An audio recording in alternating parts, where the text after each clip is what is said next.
I was part of these teams back in the 70s and 80s, making incremental improvements. He needs a major breakthrough if that Starship is going to be reliable and reusable. So it seems obvious that space and the industry is very important, right? Can you talk to us about why? Perhaps does it intersect with national security? Oh, absolutely. The technology that we developed at NASA for hypersonic vehicles was definitely dual use. Some of the joint programs we worked on back in the day at my time, National Aerospace Plane, a lot of that hypersonics technology is what kept us ahead of China. Right now, we are behind China in hypersonics technology, right? They have operational hypersonic weapons. The United States does not. That's the importance of going back to research and development. And that's why Sean Duffy needs to take a hard look at transforming the culture, not just rearranging the bureaucracy. And you raise a point that I would like to go further in detail with. You're saying in some aspects, China is actually ahead of the U.S. But overall, would you say holistically, the U.S. still has a lead over other countries like China, for example? Right now, they have the edge in hypersonics technology and hypersonics weapons, right? We have an edge in human space flight, but they are rapidly gaining on us. And right now, I feel like we're pressured to rush with this Artemis program. It has serious problems. And if we don't transform NASA, China will overtake us without a doubt. Okay, one last question, Charles. How does the U.S. maintain its lead? It maintains its lead by going back to research and development and developing that research culture. We stopped putting real funds into research and development and new technology over 45 years ago, okay? And most of that money went to human space flight, and we drained our research capability at the 3 research centers. Okay, Charles, it was so great to talk to you today. Thank you so much for giving us your time. My pleasure, Don. Thanks for having me. Coming up, the Justice Department charges 5 alleged Mexican cartel members. The indictment comes amid President Trump's crackdown on drug trafficking into the United States. Don't go away.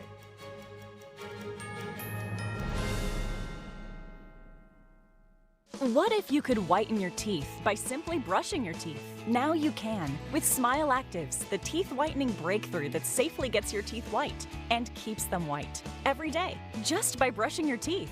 I never thought that whitening my teeth could be so easy. I just put the gel on the brush, the toothpaste on it, brush, and I can see my white teeth. Simply add Smile Actives to any toothpaste and our patented PolyClean technology activates into a powerful microfoam that penetrates into the enamel surface to safely lift and remove stains. You need a simple way to whiten your teeth.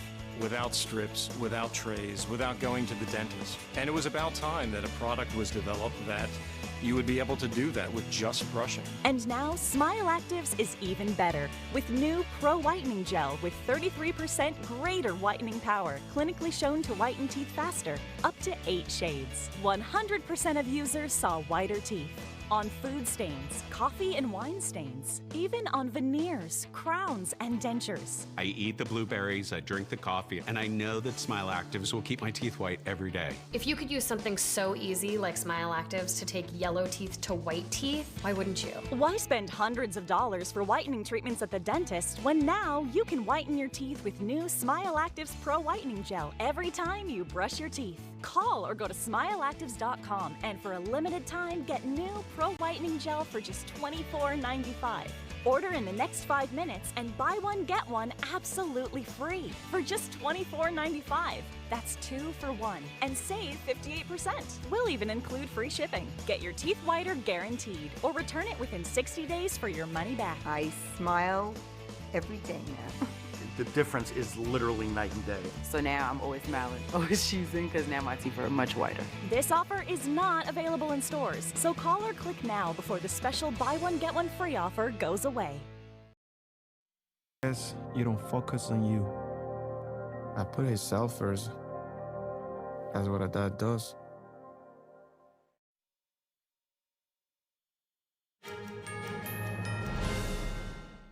The The Justice Department has charged 5 high-ranking Mexican cartel members. The indictment comes amid President Donald Trump's efforts to crack down on drug trafficking into the United States. The DOJ says the United Cartel's distribution network spans the United States. Hubs include Dallas, Houston, Atlanta, Kansas City, Sacramento, Los Angeles, Denver, and Chicago. According to the Justice Department, the network extends to Europe, Australia, and beyond. The State Department has designated the United Cartels as a foreign terrorist organization. The 5 defendants allegedly participated in decades-long conspiracies to manufacture and traffic controlled substances, including methamphetamine, cocaine, and fentanyl into the U.S. The government is offering a reward of up to $10 million for information leading to the arrest of United Cartel's top leader. Multi-million-dollar rewards have been offered for the 4 other members. All 5 are believed to be in Mexico. Florida is preparing to open a second immigration detention facility. This comes after the state set up a site dubbed Alligator Alcatraz just last month. Governor Ron DeSantis announced the idea to open a second facility this morning. Here in North Florida, we are calling this the Deportation Depot. It is going to be located here at Baker Correctional Institute. And again, the reason of this is not to just house people indefinitely. We want to process, stage, and then return illegal aliens to their home country. The so-called Deportation Depot will be located about 40 miles west of Jacksonville.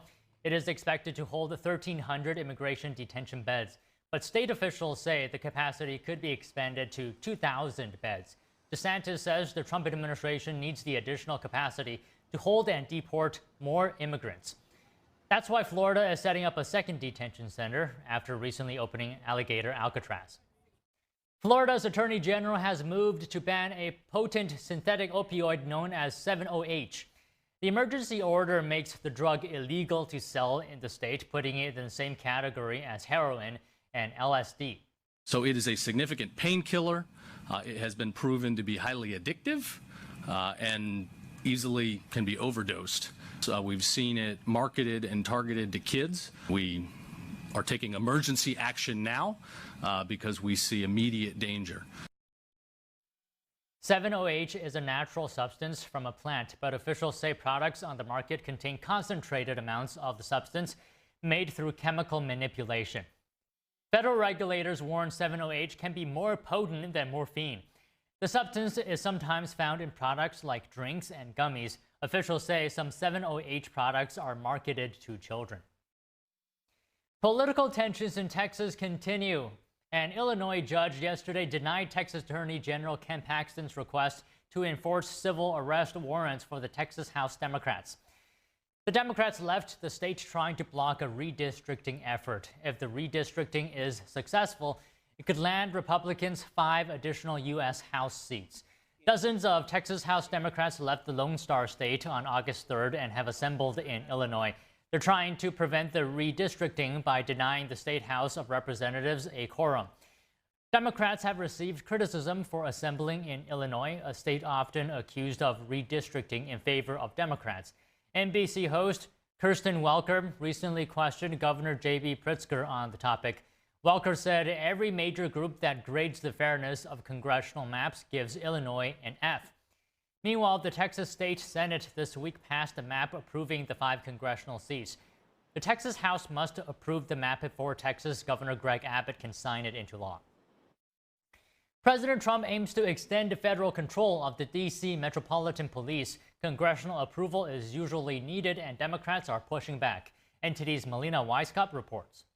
National Guard troops are posted here outside of Washington, D.C.'s Union Station within walking distance of the nation's capital. A man was arrested earlier this morning, though at this point it's unclear exactly why he was detained. I've spoken to a couple of locals as well as tourists who have mixed reactions about President Trump's federal takeover of the police force here in D.C. Kids got to see this.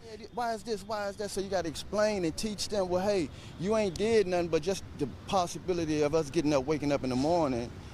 They may say something to me or whoever. Yeah, things are out of control, and I think it helps. It's not about the cops, the guards, it's nothing like that.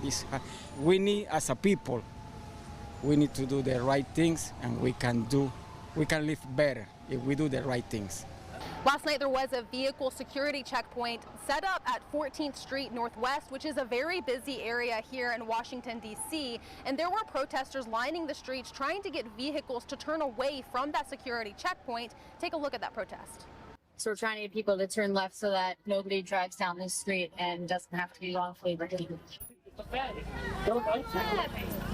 More than 300 vehicles passed through that checkpoint. Around 30 were stopped. One driver was arrested for having no permit and counterfeit tags. This is all part of President Trump's efforts to crack down on crime here in the nation's capital. And tactics like this could become more of the norm here in Washington, D.C. At least for the next month or so. President Trump is trying to extend this law enforcement presence past the 30-day period that he's authorized to invoke federal law enforcement presence here in the nation's capital. Now, he's also asking Congress for a small amount of money to, in his words, fix up the nation's capital. This is to address aesthetic issues like fixing potholes and roads. He's also asking lawmakers to write up a crime bill that will initially apply to D.C., but the Trump administration wants to use that as a blueprint to address crime in other cities across the nation. We're going to use it as a very positive example. And we're going to be asking for extensions on that, long-term extensions.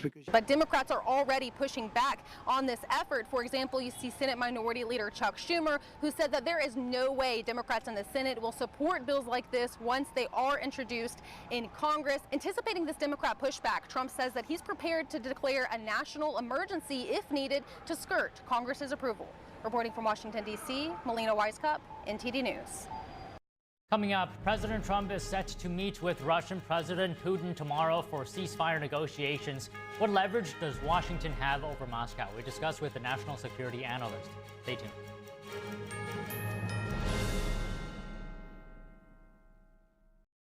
I was a quarterback at Hardaway High School, college first-round draft pick, on and off the field. We were taught to not show any signs of weakness. During the football season, I would stop eating. But I didn't know I was depressed. I thought that something was wrong with me. For 20 plus years was physical. We didn't have any education behind what mental health was. I started to learn it starts here first. If this is together, I'll be better as a father, as a man, and as a husband. Put the importance on your mental health. I'm not scared to talk about it anymore. The first tool is therapy. The second one is positive self-talk. And then journaling, putting your thoughts on paper. We have to redefine what being a strong man is and heal, love your mind.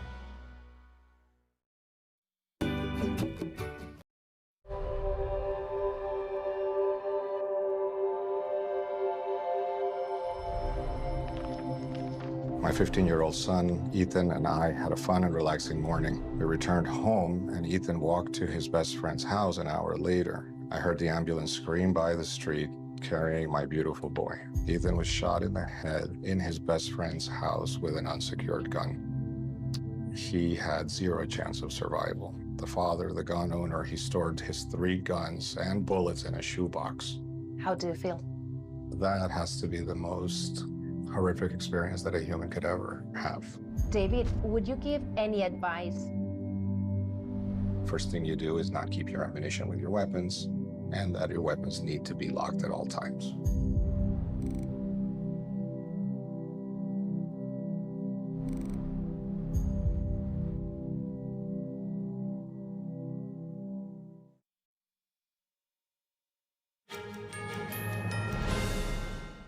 President Trump says he thinks Russia's Vladimir Putin is ready to make a deal to end the war in Ukraine.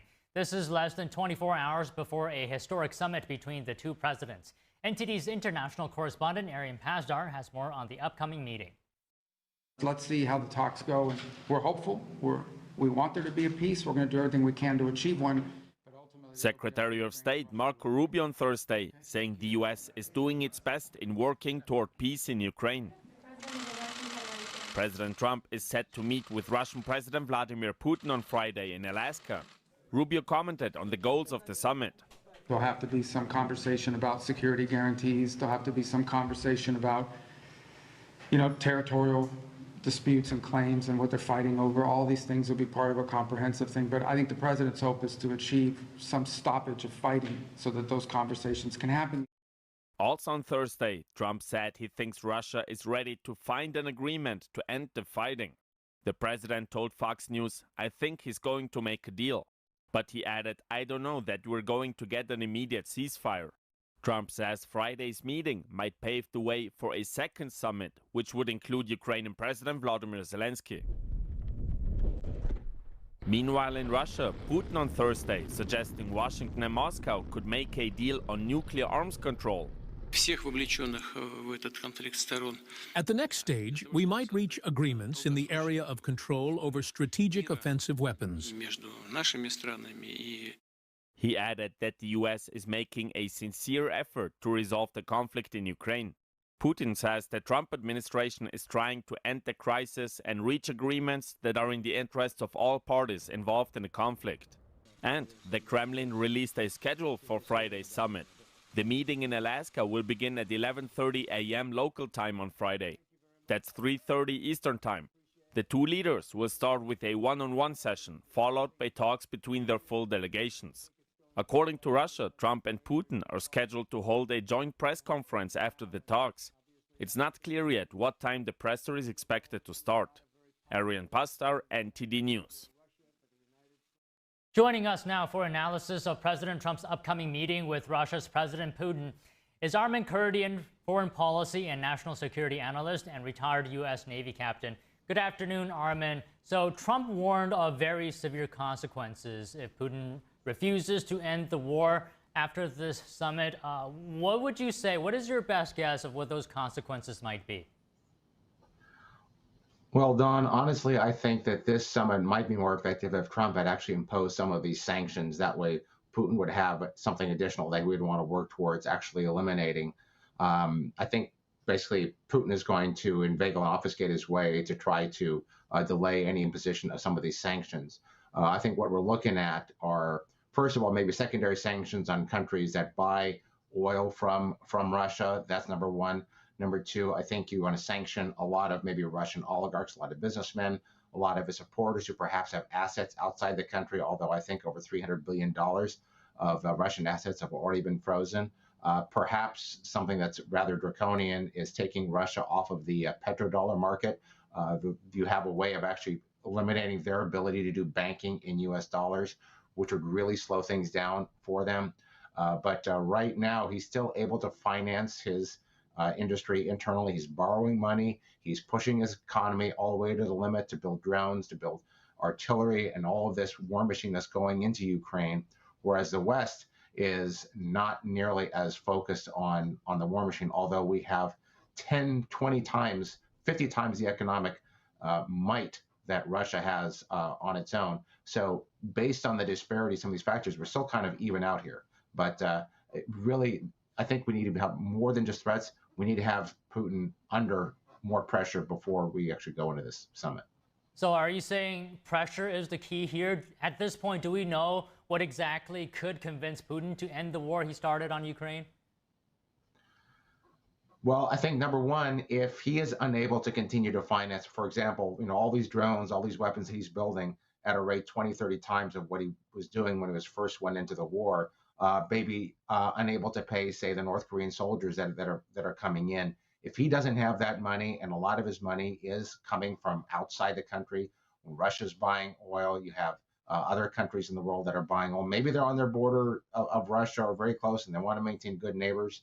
But what Trump is doing domestically in terms of U.S. energy production, for example, and expanding LNG exports to Europe and expanding those sales, that's basically money that's not going to go into Putin's pocket. That is going to be a big hit to him. It's not going to be a critical hit, but it's going to be a big hit. If we can continue to do that and be the world's preeminent non-OPEC supplier of energy, that, I think, more than anything, is going to bring countries like Russia and Iran, and to a second degree, China and North Korea to heel, because now they may have to buy energy internally at greatly discounted prices.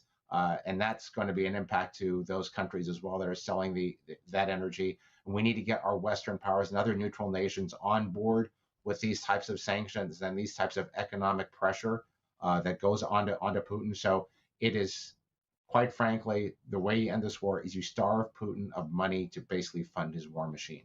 And then you continue to support Ukraine with not just high-tech weapons, which are frankly a little hard to build and we're slow at getting them out, but a lot of the basic stuff that the Ukrainians need: uniforms, small artillery, small arms, basic artillery, vehicles, other types of logistic equipment, construction equipment, that basic kind of stuff, which we can churn out a lot faster, which will help support the basis and fundamental roots of the Ukrainian war effort.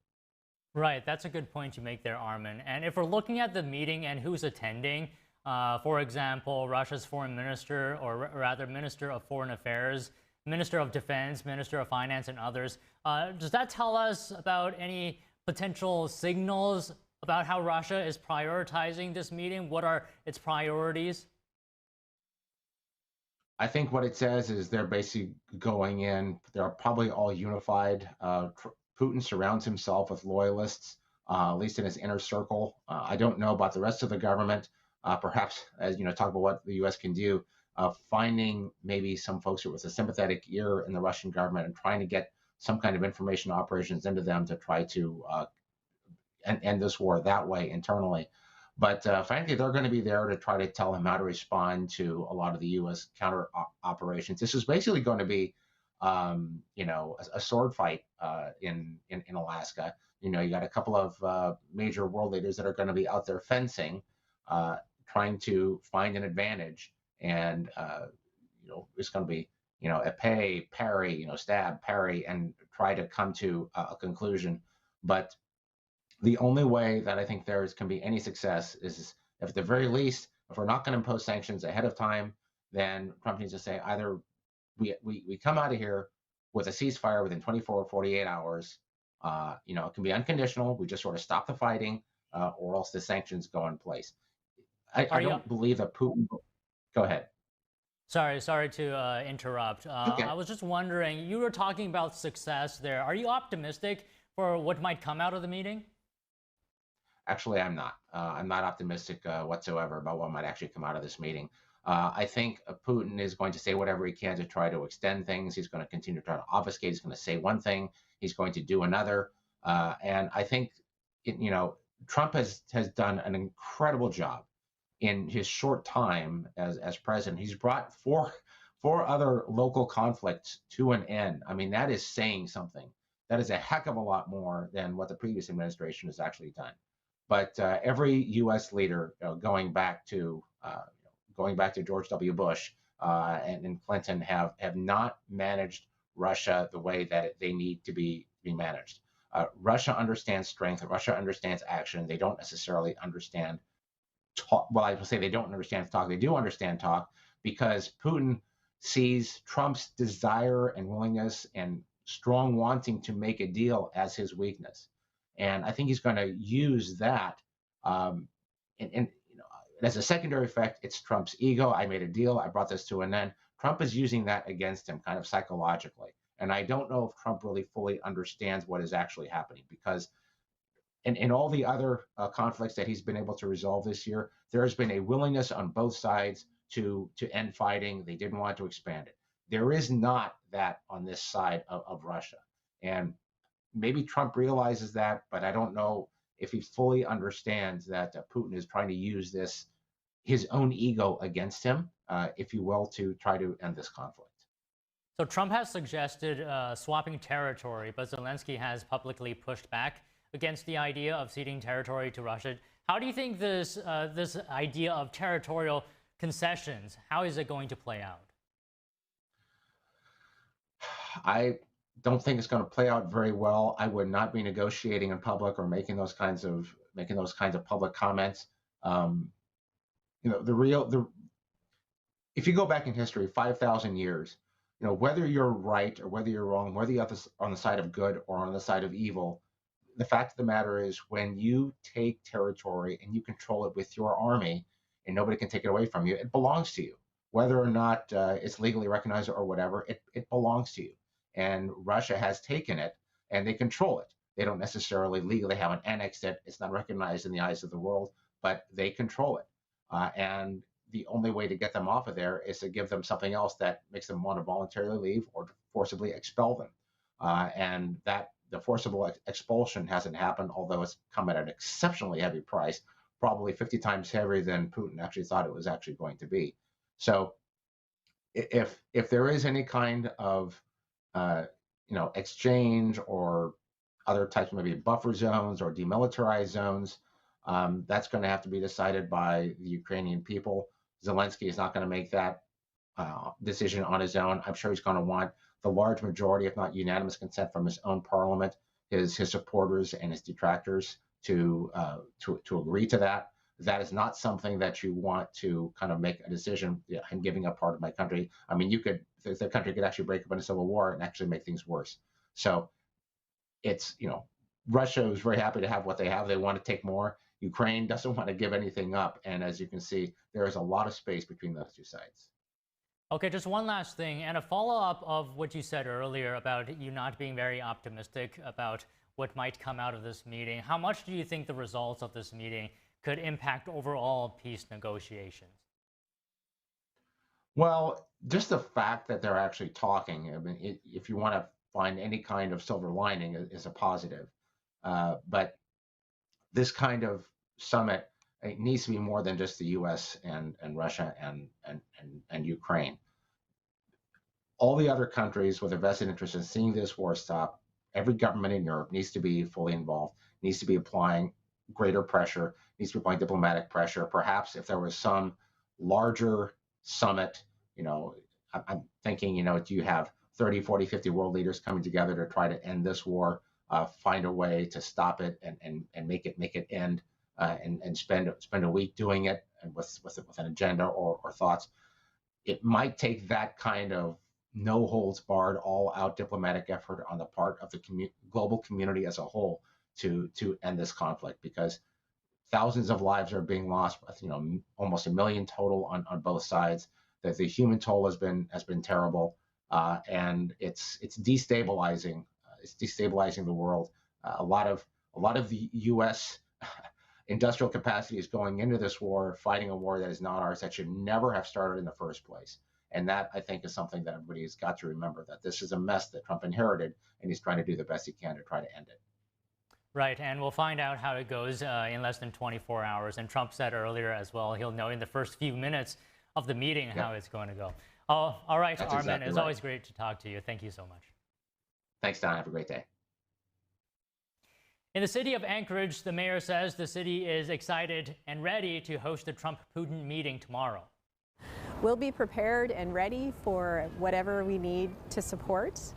And, we're working closely with the governor's office and the White House and the military to ensure that we are fully prepared to host this event and any other future events as well.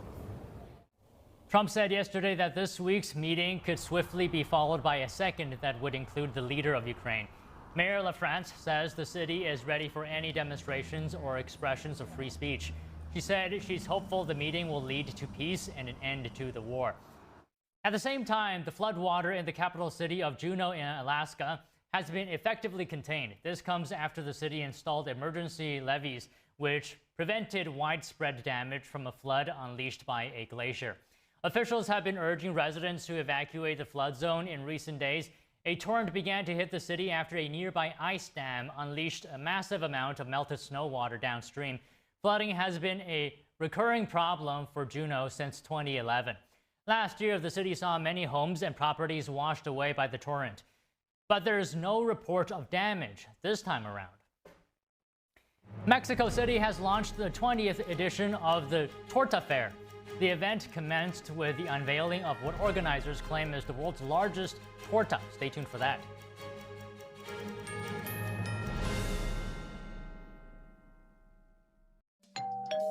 Hi, I'm Ty Pennington, here for Choice Home Warranty. They protect my home from expensive repairs, and they can do the same for you. No matter if it's your refrigerator, plumbing, or more than 20 other home systems and appliances, Choice Home Warranty has saved millions of homeowners a whole lot of money.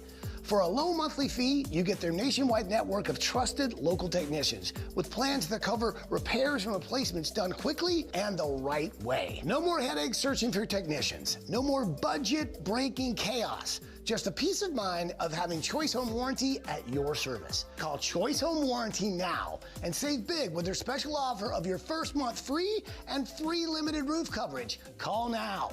Call Choice Home Warranty for your free personalized quote and to get your first month free. Call in the next 5 minutes, and as our special offer, you'll receive free limited roof coverage. Call now to lock in your rate and save big. Call 800-522-0122, 800-522-0122. This land, our America, built on hard work, determination, and grit. Sometimes the days run long, but hope, it never runs out, even when the food does, for America's veterans, working parents, even kids. Because in every corner of every town, even yours, millions of hard-working neighbors are facing a hunger crisis, many for the very first time. In this land of plenty, affording food shouldn't require second jobs and third shifts or choosing between your groceries and bills. Today, you can help change that. Call or go online to helpfeedingamerica.org and give $19 a month, less than 63 cents a day, to help every neighbor get the food they urgently need. Because taking care of each other is what makes America strong. We're Feeding America, not just a name, but an action. Working with over 200 local food banks like the ones in your community, and demand is soaring. You go to the grocery store, you spend $100, and $100 is a new $20 bill. Even with 2 full-time jobs, it's hard to make ends meet. These are tough times, but when we stand together, we become the very best of a strong America. Please call or go online to helpfeedingamerica.org. Just $19 a month can feed a family today, and your first gift can double an impact. Plus, we'll send you this free canvas bag as a reminder of the hope you're delivering. When it comes down to it, it's about taking care of your family first and the loved ones that you need to provide for. Because you're not just giving food, you're fueling resilience for people across the nation. You're feeding America. Call or go online today to helpfeedingamerica.org, and your gift can double an impact.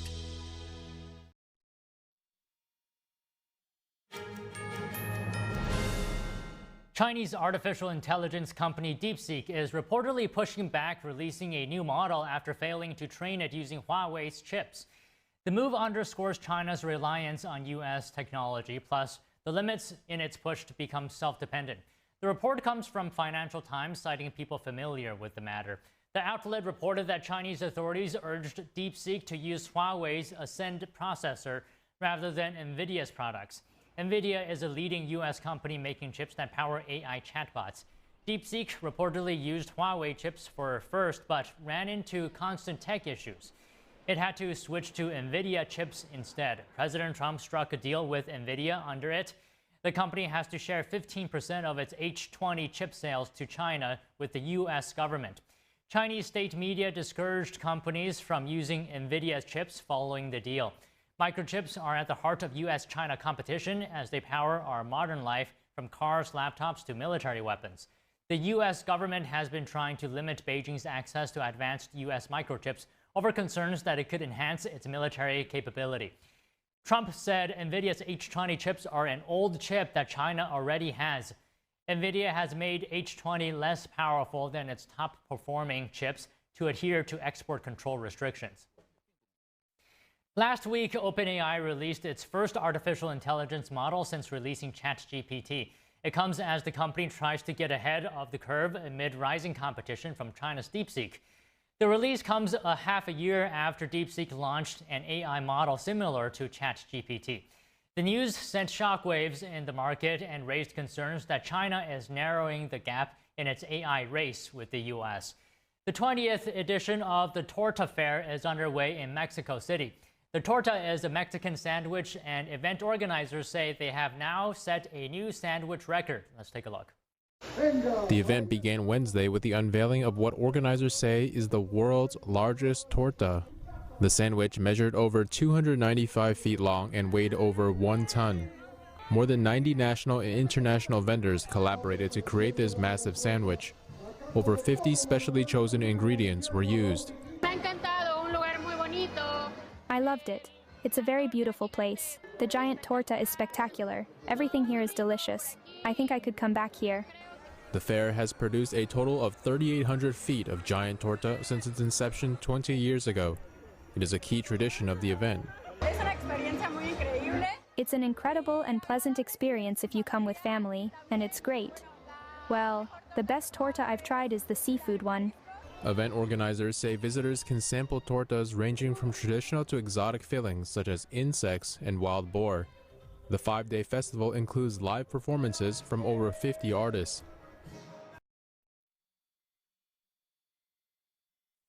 Coming up, California officials are making a major announcement after redistricting efforts in Texas. How Governor Gavin Newsom is responding to Republicans after the break.